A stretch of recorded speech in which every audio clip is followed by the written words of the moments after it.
I would like to introduce our team. This is our team. You see on the upper line, the Professor Moreno, Professor Chabot, and Florent Pralon. They co-created our lab. I know it's a bit difficult for people to understand. IAE, ETI, those are initials of the university, and ETI is the name of the lab. That talks about entrepreneurship, territory, and innovation. And second line, you have our research group. We are a very international team. We are also a young team, and we have a passion to understand the dynamic in cities. And really the main question is the quality of life, and revisiting theories and models to understand new ways of doing it. We also have a global scientific committee who's helping us and guiding our research agenda. We belong to a school of management, so lots of people believe we are part of an urban school or architectural school. We are actually not.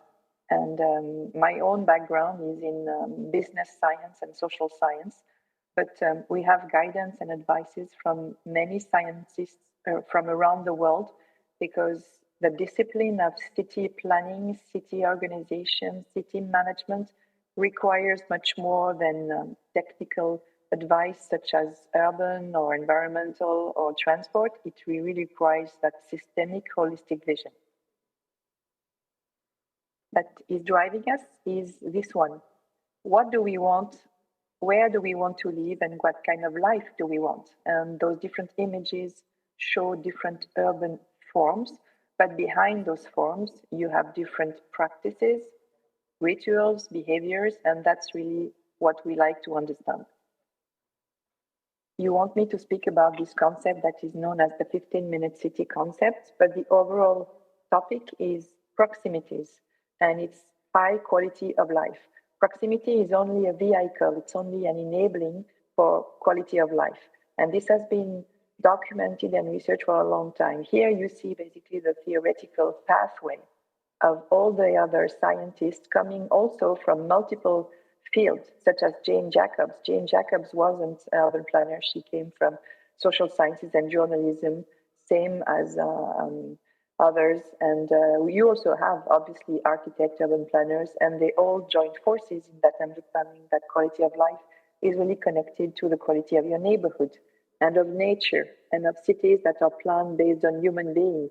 The most recent legend of that sort of path is Jan Gall. You see here on the bottom right corner. Jan Gall is still alive and is still very much inspirational and is very supportive of this approach of creating cities that are good for people. That concept, it's because it's really becoming a global model and a global topic. And the reason it's happening is because cities first are using it. You see here different documents that have been developed around the concept. You see the document, urban planning document from Paris. The middle is around Ireland, and those two graphics describe planning theories and concepts for the city of Utrecht. So it's really a concept that can be applied to cities of different sizes, different topography, and different types of structures. Why it's becoming inspirational? I believe the first reason is because we have reached a point, and of course, you in Ukraine are facing another sort of difficulty with building up your cities. But for cities that have been created, we have faced a limit point where, because of the zoning, because of concentration of activities and lack of understanding of people behaviors, we have created areas that are not acceptable anymore. The urban sprawl, cities have extended, they are gigantic, and they are structured and driven by the road structure. We have cities that really now show predominance of car use and carbonized mobility. And you see, when you have a climate tragedy or catastrophe, or even when you think of Ukraine and the reconstruction of Ukraine, we see that the legacy of planning for cars is not the one that allows sustainable for human. Becoming really an important, and the benefits are being documented, whether it's on the environmental side. This is the cover of the IPCC report from 2022. There is clearly a mention of using proximity planning to reduce car emission and also improve quality of air and other dimensions. In the middle is the plan that and the program that has been implemented in Australia, in the county of Victoria. They've been using the model of 20-minute neighborhood and habitat guideline for planning for cities, healthy cities. And then on the top here, it's a very nice, quite new graphics from OECD that is showing that to help cities, and I guess that would apply for your city, Lviv, and other Ukrainian cities, four very big dimensions are around sufficiency, proximity, and autonomy. And so proximity is really one of the four dimensions of the polar of a city. Living in proximity, being able to walk and cycle and have access to function that you need is something that is not difficult. You don't need to learn that. It's actually the origin of the city. You see here pictures of Paris. When Paris introduced a lot more bicycle path, walkable path, and also redistributed local shops, public services, and pedestrianized schools that are delivering school streets, then people immediately occupy that space. They don't need permission. They don't need a policy. That is happening. So we see that it's something that is really easy to adopt. Also, you like us, we are very familiar now with applications like Google Maps, Google Streets. And so the use of digital maps is really easy, which is also why you can organize your life differently nowadays, because you can geolocalize and identify where is the shop I need to go to, where is the doctor I have an appointment with, and so on. So the local communities totally understand the value. It's like a new story, a new city story. Then, of course, on our side, and maybe some of you students and scientists in the room, you may have noticed that it's an emerging scientific field. You see here some papers that our group has produced.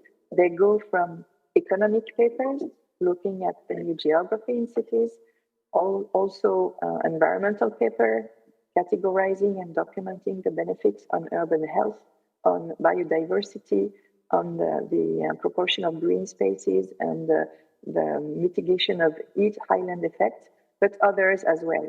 And now proximity is becoming a universal dimension that other scientists are taking on, and it's becoming really documenting. We are really happy about that.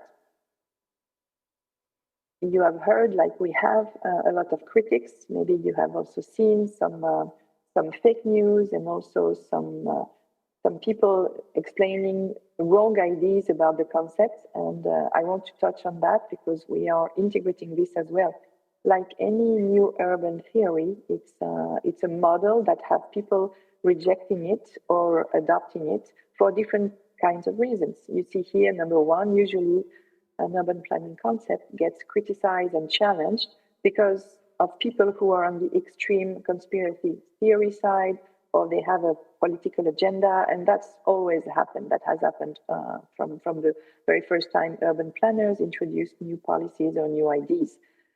Obviously, this is an idea, the proximity that builds on sharing, on mutualizing. A city is a shared space. No one owns the entire city. We all share the streets, the benches, the libraries, the coffees, and so on. So it's an idea that probably has some foundation in more of the democratic and social side of political party, which is why we have a lot of backlash from the conservative movements and the extreme movements. Then you have people who have fear, the fear that when we talk about proximity, they believe that it's a restriction, it's something that is going to limit their freedom, but it's not the case. In fact, most people have access to everything in short distance. And people who usually are not integrated in planning decisions, that are far away from their job or far away from anything in the city, like living in outskirts, in suburban area where there is no food supply, where there is no educational opportunities or cultural opportunities. And then the fourth group is, of course, our colleagues from science, who always take sides for or against something. So nothing really new on that critics, but I wanted to make clear that we are not ignoring those, and we totally understand that this concept needs to be explained and needs to be deployed. And the reason why is this graphic on the right-hand side. It shows the three dimensions of any urban project. You have the institutional layer, which is the city organization. They need to decide about public rules. They need to decide about political guidelines, and they can orient and support something based on the laws they vote, the budget they have, and the bills they pass. Then the blue line is the infrastructure. If you want to create more human-friendly streets, you can build infrastructures around sidewalk, around cycle lane, around lighting, public space, and people can use it. And so the green is the behavioral side. All of us, as users of the city, we can decide if we take a car to go to an appointment, or if we take a bus, or if we walk, or if we go to the local shop, or if we prefer to take a bus to go to an outskirts supermarket. So institution, infrastructure, and behavior, those are the three components of a public and urban planning project. It's much needed to let you know that you need to go beyond what you hear from people about this 15-minute city concept. Number one, 15 minutes is not the goal. 15 was just used as a reference point so people would get a sense that the idea is that within a reasonable and acceptable distance, but it can be much longer or it can be much shorter, people should have a balanced access to things they need to use. It's not a magic doxa, it's not a magic recipe for all the problems. It's not, again, cars. It's actually a plan and a vision that changed cars, but has transportation in it, obviously. It's also not a strategy to drive gentrification. On the opposite, it's an idea to mix people, to have multicultural communities, and allow people to be really together. But then the last one, which is really what I'm going to cover in the rest of this presentation, it's not a self-declared model. A mayor cannot say, in my district, it's going to be like that, because you need to build it up. It's actually a construct. Proximity comes from aligning many different people. I'm sure you have seen some of that already, but basically this idea of living in high quality and having proximity as one of the drivers means that you live in an area and hopefully you can have access to a lot of things you need every day within short distance so that you don't depend on the car. And those neighborhoods can then be connected by public transportation or by other means of transport. So people can actually go from one neighborhood to another. The idea is not that they would never leave their neighborhood. The second idea is that it's built and it's also maintained around the needs of people. Cities are for people. They are places where people have chances to do a lot of things, some that they want to do and some that happen by surprise. So active mobility, decarbonizing transportation is really important for that concept. That places nature and green spaces at the center. So we don't imagine a quality of life in a city without a park, without streets, without small gardens, without balconies, without those places and a connection to the other non-human living species, biodiversity, flowers, bees, and so on. And city, the last idea is that it's built around people, so people like cities, and we want really to recreate a more desirable connection between people and urban environment. Framework, it's actually quite a complex idea, which is counterintuitive when you hear a simple phrase such as, oh, let's build a 15-minute city neighborhood. To get it done will require a lot of alignment and a lot of acceptance from a lot of people. Here you see, for example, different persona. There is not a 15-minute city or an X-minute city for a generic persona. What is the quality of life for a working mom that is raising her daughter alone? What is the quality of life for a disabled university student who is on a wheelchair? From a young entrepreneur who is really busy building his company, and from a retired couple. They all have different ways of life, behaviors, and so they have different needs around proximity. Shortly, because time flies, go through the methodology. Basically, if you are interested in the methodology, it's open source. You can access it online in the white paper number 3 that is here on the left-hand side. And then basically, there are 2 things you need to understand. A 15-minute city is an ecosystem of districts where you build those proximities. You build it up until you have your entire city, possibly, or at least a number of districts and neighborhoods that can offer that quality of life. How do you do it? Well, first of all, you need to take the ontological model that is really the characteristic of our ID. We want to categorize all the equipment, the services, and the activities around those 6 categories, because everything you do in a day, in a week, will basically be in one of those. You live somewhere and you need services around your home. If you only have an apartment and no public transportation, no postal service or banking agency of a small market and so on, it's a desert. Then it's only a house. It's not a place where you can be a habitant. You need physical facilities to help you be fit. You need places where you learn and teach. You have cultural needs and the places where you enjoy yourself with your friends. Of course, you have the job market, and then you have the shopping. And so typically we use GIS, and a lot of tools have been developed lately around that. And we have built a model. So we categorize those different services in those different categories, and then we count how many opportunities you have. This is, for example, an area in France that was categorized with 2 parameters. We have selected like 20 activities and equipment that a young person, so someone between 25, would need to access in a distance of 20 minutes by bicycle. And this is what you get. So in this place that's on the map, basically you really don't have anything for well-being or for medical care, nothing for shopping, nothing for learning, but you have some places of work and some cultural environment. So that wouldn't be a very high quality of life environment. If you take the same place, the same zone, and you transform your persona into a single raising person with children and an electric car, you can see that you can go much, your area of opportunities is much bigger, so you have more opportunities. This is the calculation we do. We only use that to start evaluating the potential of proximity in an area and to also study the inequalities between different people having different needs and different transportation patterns. City-wide level, but also at neighborhood or street level, we document and we create what we call a scorecard. This is an example of a study we've done in Buenos Aires with the local university and local stakeholders, and we have built 48 cards like those for the 48 districts.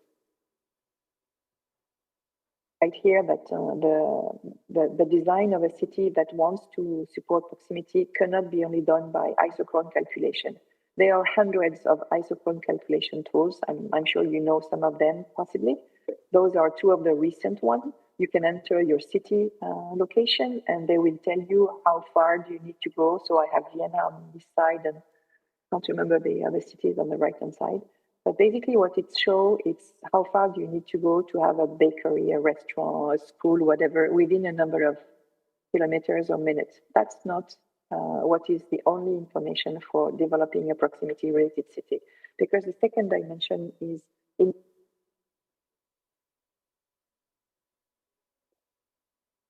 planning the city. So the people from the city hall, people from mobility transportation, people from the private commerce side, and so on, because they all contribute to providing those activities and equipment. You see here, it's a toolbox that is called the Fresk, Proximity Fresk.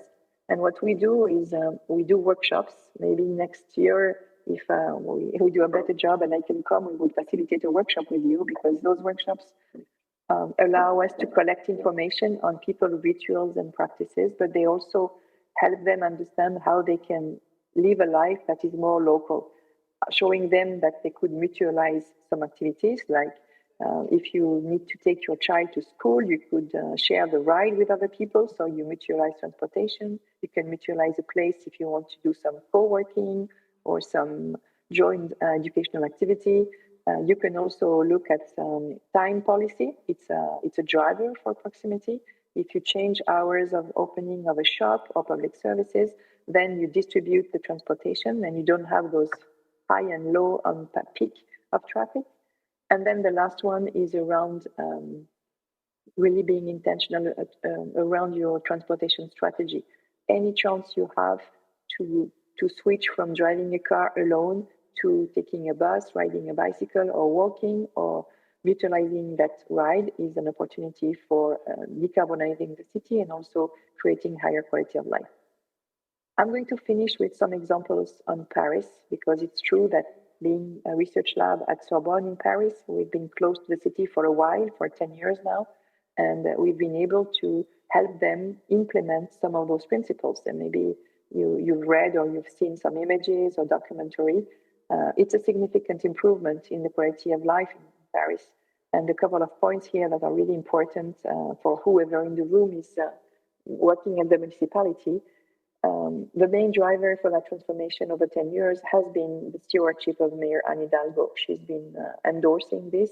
Professor Moreno has been his scientific advisor for a number of years, and he's been inspiring the team and her personally to embrace that change. And this graph in the middle is known globally now. It was first designed in French just for Paris, and it's been translated and copied. And here you see some before and after of transformation streets.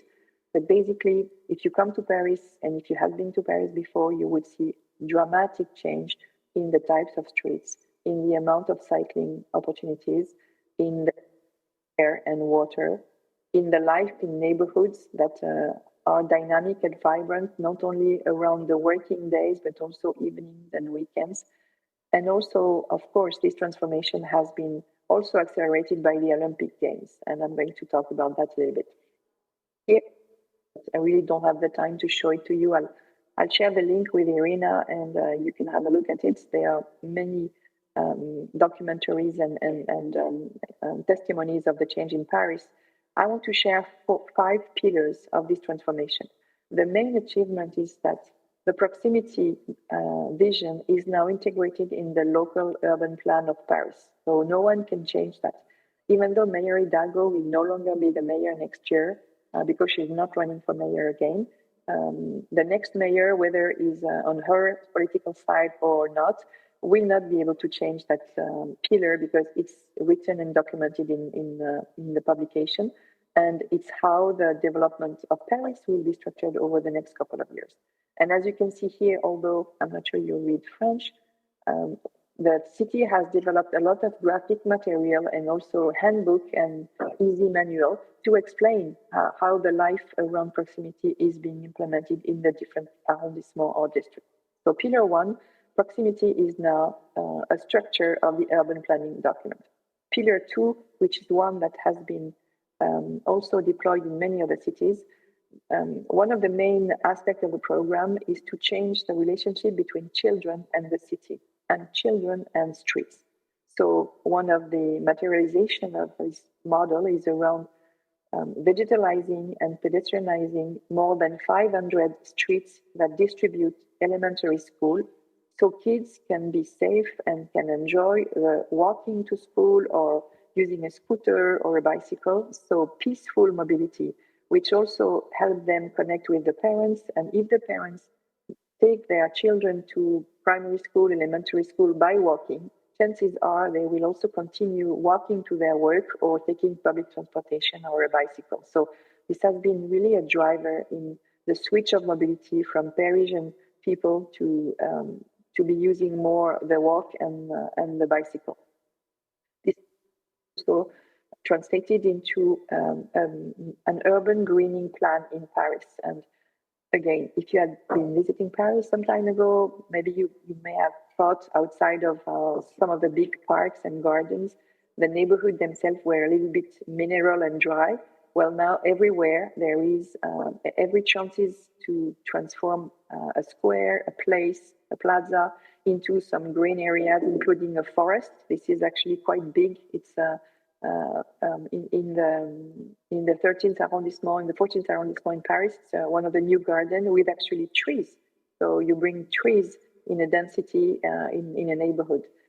So the city has really allocated money, time, and effort to developing patterns of plan, and there are a certain typologies of small to large green areas that include as well active mobility, and that is changing the urban life in Paris, bringing also biodiversity. And also to generate new economic modeling, which is really important because cities are also places where a lot of financial revenues are being generated. You need to introduce, and this is where the city needs to step in. There needs to be local commerce, local entrepreneur that help the neighborhood providing food or activities or services or experiences to the local neighbors, so people can actually buy things at their doorstep, right at the basement of their building, in the streets, and that creates life, that creates also security. You know that you have people who know you and you're no longer afraid or preoccupied by walking late at night or early in the morning. And that requires that you really convert unused real estate or real estate that was used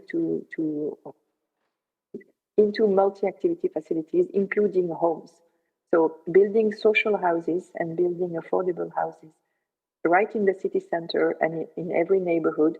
So you have also mixed communities and mixed cultures is really important. That is how you develop something that we call the functional circularity. I live somewhere, I work not far away if I can, and I can buy and contribute to my local activities, and I know my neighbors and they know me, and that way you have really this sense of community. Dear Catherine, 2 minutes, please, to be in time. Thanks. That's the last pillar, Paris. So the last pillar is this process involves participatory and involve talking to the users using the toolbox I showed you before. And of course, you remember the Olympic Games took place in Paris last year, and a lot of the events were accessible and took place in the city center. And that was possible because the city had been pedestrianized and you could go from one side to another without having a car. And the whole city center was becoming an entire village area. So those are the 5 pillars for Paris. I want to finish by saying that it's not just Paris, it's also the region around Paris. So that's the idea of the polycentric neighborhood. So from Paris, we are now developing a vision around Paris. And I want to finish on this.